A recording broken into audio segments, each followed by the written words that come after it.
لأول مرة في تاريخ النادي الأهلي تجيله ميزانية بمبلغ ضخم، بمبلغ كبير. اليوم أعلن مجلس إدارة النادي الأهلي أنه قد حصل على ميزانية قدرها 3 مليار و87 مليون جنيه. بسم الله ما شاء الله، 3 مليار. المليار الواحد فيه 1000 مليون، بمعنى إنك تعد المليون 1000 مرة. ما بالك بمبلغ 3 مليار و87 مليون جنيه في بداية الموسم. السلام عليكم ورحمة الله وبركاته أعزائي المشاهدين والمتابعين من كل مكان. معكم محمد المصري من برنامج استاد المصري، وتاسع حلقات اليوم اللي هتكون مليئة بالأحداث المثيرة زي ما كنت وعدتكم في الحلقة بتاعت امبارح. إن الشهر ده كان أكتر شهر فاز فيه النادي الأهلي ببطولة دوري أبطال أفريقيا من أصل 8 مرات، ومن أصل أيضا 10 مرات كان قد توج النادي الأهلي بدوري الأبطال في شهر نوفمبر. مجلس إدارة النادي الأهلي اعتمد اليوم أكبر ميزانية في تاريخ النادي، قدرت ب3 مليار و87 مليون جنيه مصري. بسم الله ما شاء الله. نمسك الخشب نقول اللهم يزيد وبارك. بالتوفيق دايما ومن نجاح لنجاح لمجلس الإدارة بقيادة رئيس النادي والكابتن محمود الخطيب وباقي أعضاء مجلس الإدارة. النادي الأهلي أيضا يحصل على 180 ألف دولار من الاتحاد الدولي لكرة القدم، كونا لإشراك علي معلول مع منتخب تونس في كأس العالم، وأيضا بدر بنون مع المنتخب المغربي في كأس العالم. هتقولي طب ايه علاقة بدر بنون بالأهلي دلوقتي؟ بدر في قطر القطري. هقولك إن بدر بنون وقت صعود منتخب المغرب لكأس العالم كان لسه موجود في النادي الأهلي. فالخير لما بيجي مرة واحدة. نمسك الخشب بسم الله ما شاء الله، اللهم لا حسد.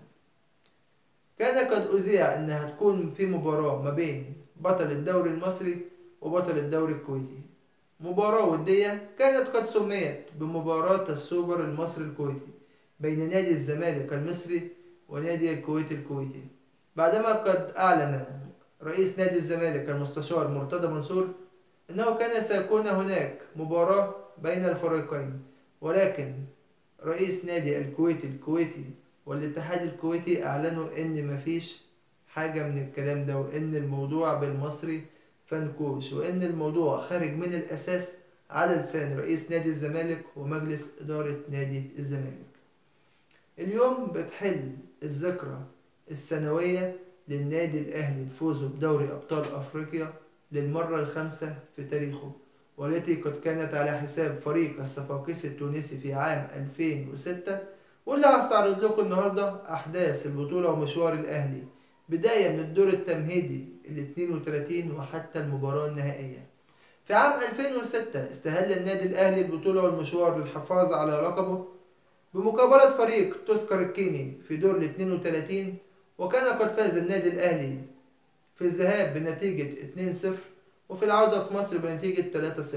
يصعد النادي الأهلي رسميا لدور ال 16 بنتيجة 5-0 بمجموع المباراتين، ليواجه فريق رينا سيمنتو الغيني، لتنتهي مباراة الذهاب بالتعادل السلبي بين الفريقين، ولكن في العودة الأهلي يفوز برباعية نظيفة، ليوجه النادي الأهلي إنذار شديد اللهجة ويعمل كارت إرهاب لكل الفرق اللي موجودة.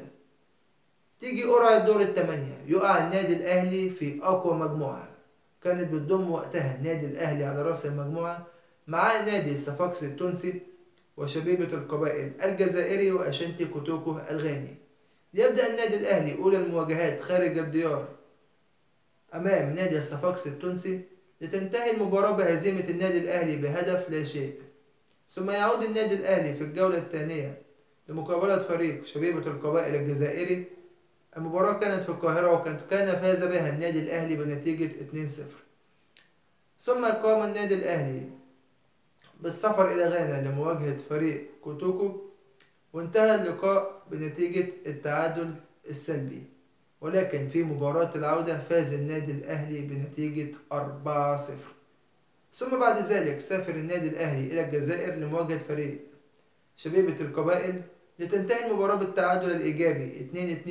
وفي المباراة الختامية كان قد فاز النادي الأهلي على الصفاقسي التونسي بنتيجة 2-1 ليحل النادي الأهلي وقتها كتاني المجموعة بعد فريق الصفاقسي التونسي اللي حل أول. النادي الأهلي كان قد حصل على 11 نقطة من أصل 18 من 6 مباريات.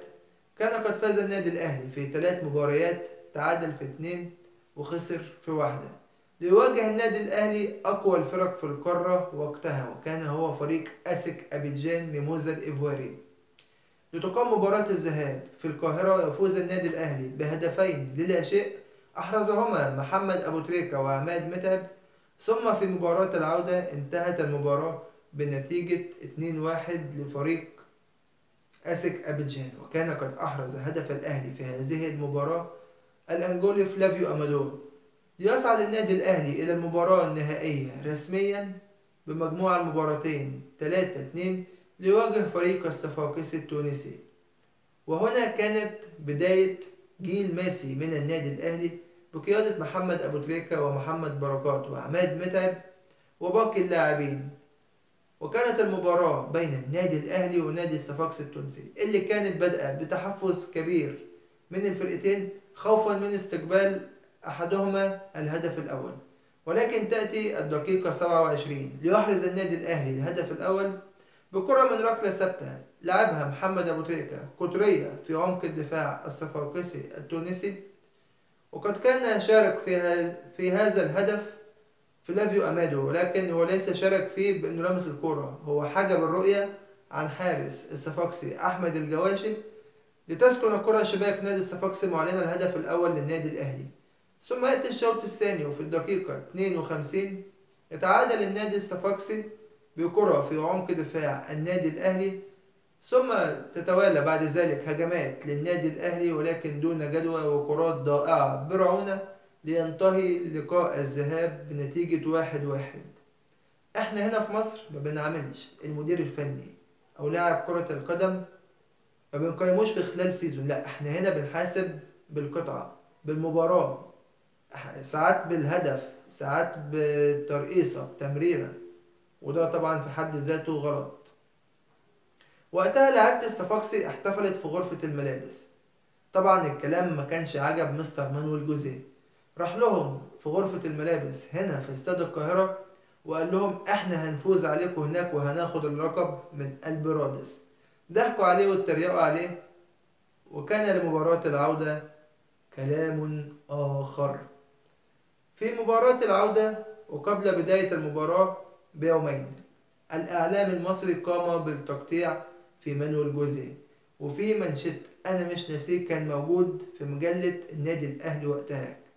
مش فاكر بصراحة مين كان الإعلامي أو مين كان اللي كاتب الخبر وقتها، كان كاتب له خربتها وقعدت على أتلها.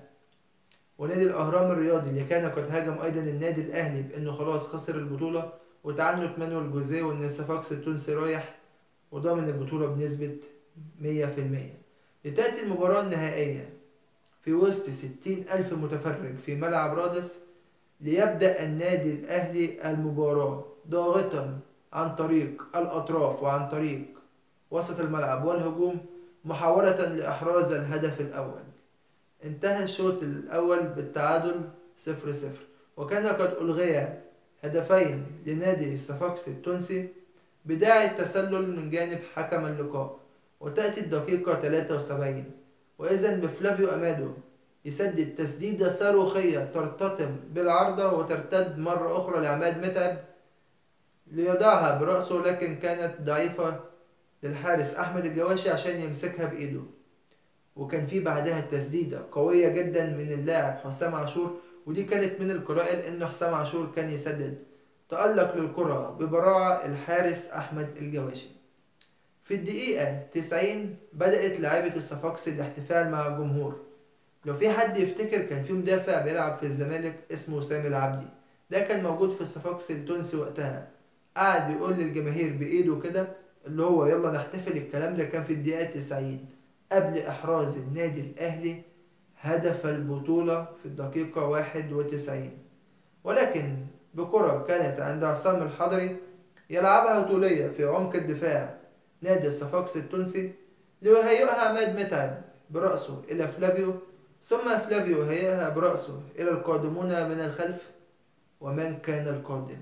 كان صاحب اللقطة الأخيرة نجمنا المصري العربي محمد أبو تريكة، ليمزق الكرة على رأي الراحل الكابتن حمادة إمام من خرم إبرة في شباك أحمد الجواشي بتسديدة بقدمه اليسرى وليست اليمنى من خارج ال 18، ليعلن عن الهدف الأول للنادي الأهلي في الدقيقة 91. بعد ما كان جمهور الصفاقسي بيهلل وبيفرح، سمعنا صوت صمت تام من جمهور الصفاقسي. لتتوالى بعدها الخشونة من جانب لاعب النادي الأهلي السابق أنيس بوجلبان، وهو كان كابتن فريق نادي الصفاقسي التونسي، لما ضرب إسلام الشاطر وزق حسن مصطفى في وشه. ولكن عدوا الأربع دقايق على خير، ودي كانت بداية جيل جديد ماسي للنادي الأهلي، ليتوج النادي الأهلي بالبطولة الأغلى وقتها بهدف قاتل في البلس 90 عن طريق لاعبنا المخضرم محمد أبو تريكة، ليفوز النادي الأهلي بالأميرة الأفريقية للمرة الخامسة في تاريخه عام 2006، ويذهب إلى كأس العالم للأندية باليابان